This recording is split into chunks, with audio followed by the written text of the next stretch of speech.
Voilà, l'aquarelle pourrait en rester là, voilà, elle est honnête.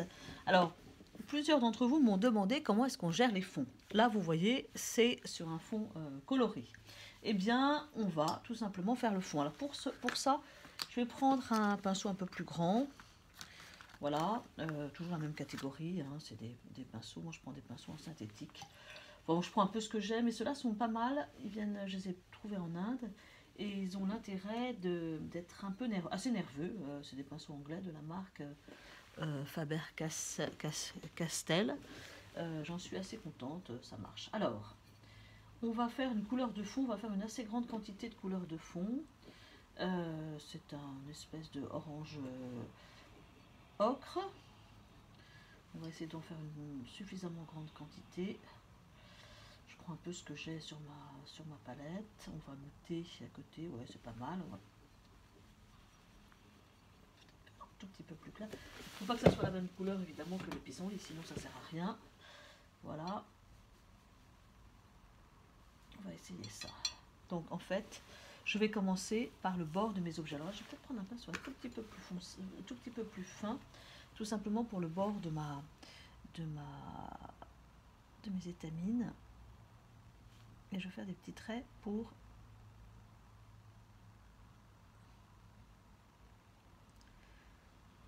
signifier le bord qui est assez fin et subtil.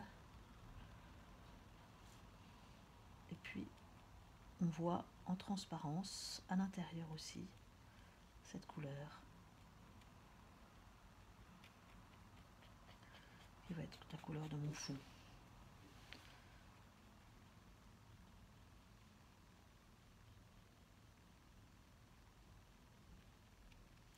Donc je fais attention aux bordures d'abord.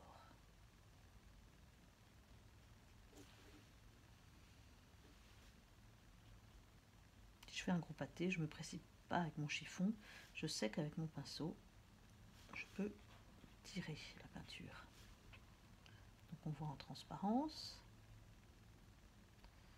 surtout à l'intérieur, surtout au milieu. Hop.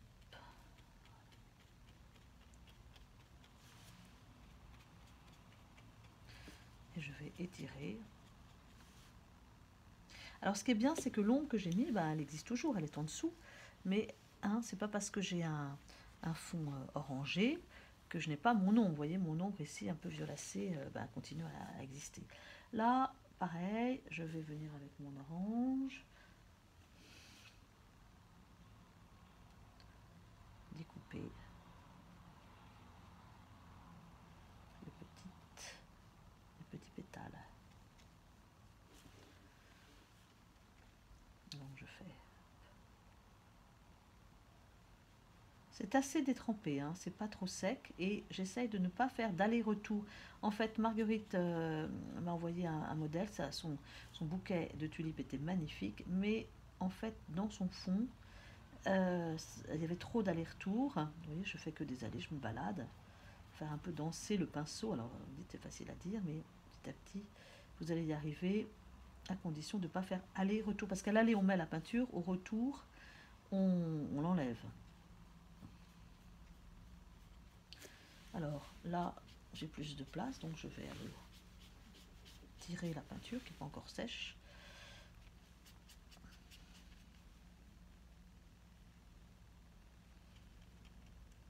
J'ai un plus gros pinceau pour faire les plus grandes surfaces.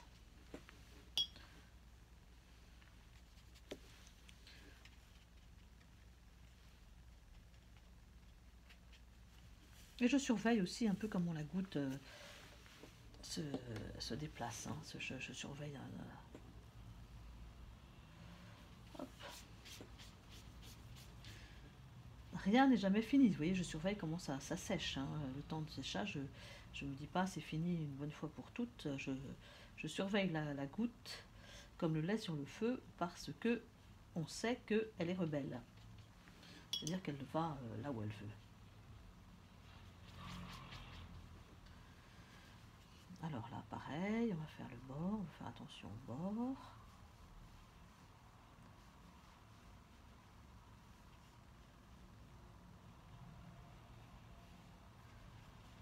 Une fois que j'ai le bord, je peux tirer.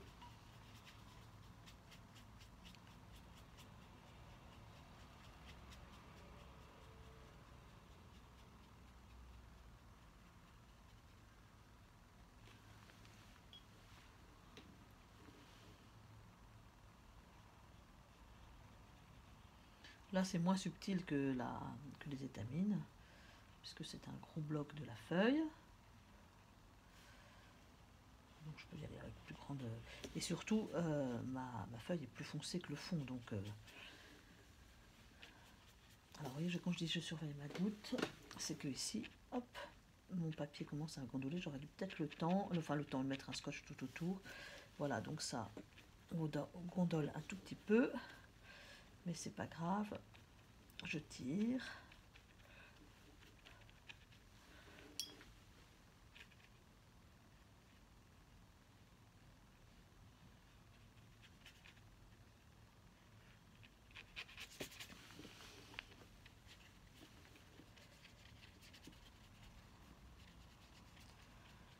Voilà, alors je m'aperçois que mon fond est plus foncé, donc on va profiter, là on a fait tous les contours, on va foncer un petit peu plus, on va reprendre un petit peu plus de rouge à nouveau, du orange,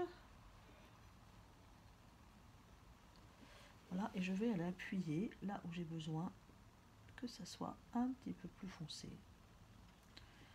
pour faire sortir le clair. Évidemment le clair n'existe qu'en fonction du foncé. Voilà, hop, je tire, je ramasse.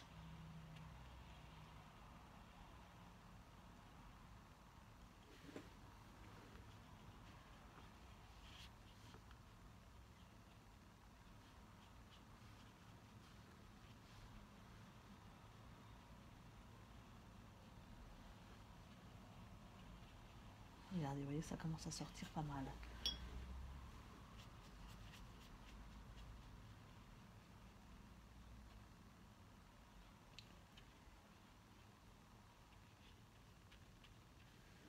Là, je vais beaucoup plus vite, justement, parce que c'est assez détrempé.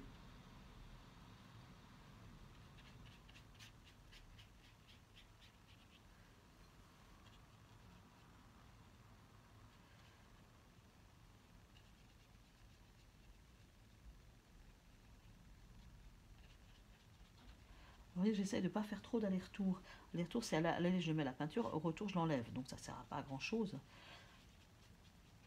Et à chaque fois, je repars du bord. Un peu comme ce que je vous ai montré en dessin au début, dans le premier cours de dessin, la tulipe.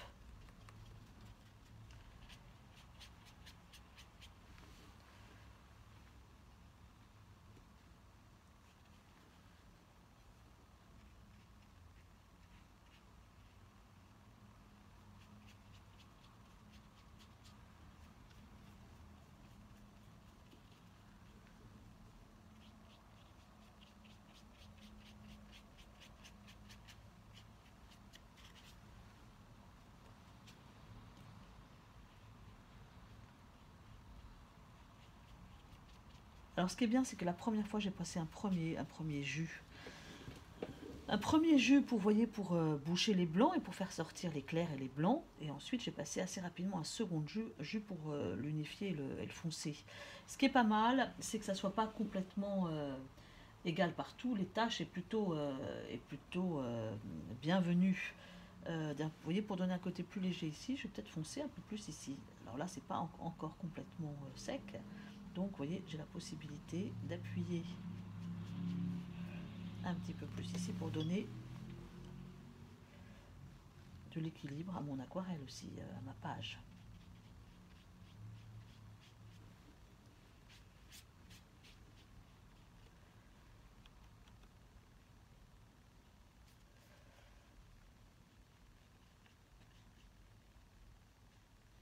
Voilà. Épisode numéro 2.